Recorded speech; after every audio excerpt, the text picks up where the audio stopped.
So last week, my roommate Kyle came home carrying what he claimed was the ultimate low-maintenance houseplant, a self-watering peace lily. He set it on the windowsill and bragged about how it basically took care of itself, which, considering Kyle once killed a cactus by forgetting to water it for 6 months, seemed like a pretty good deal. The plant came with this fancy pot that had a reservoir at the bottom and a little spout. Kyle filled the reservoir, patted the plant, and then spent the rest of the evening watching YouTube videos about sustainable living. All seemed normal until the next morning when I stepped out of bed directly into a puddle.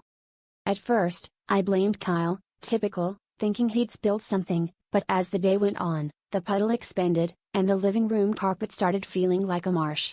I checked the radiator, the sink, even the ceiling for leaks, but everything was dry except for the area surrounding the plant. Meanwhile, Kyle was convinced the plant was just adjusting to its environment, as if it needed to weep out its feelings before rooting. Things got weirder when our goldfish, Larry, suddenly went missing from his bowl. My first thought was that Kyle had finally snapped and tried to free Larry into the wild, bathtub.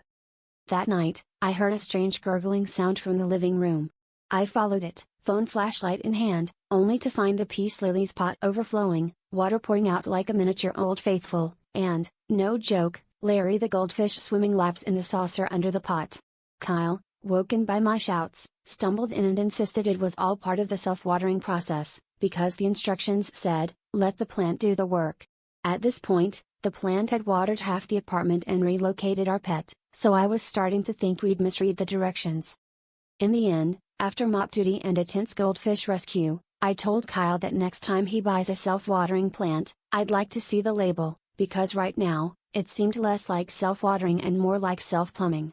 Turns out, when the label said the plant will water itself, they forgot to mention it would also water everything else, except itself.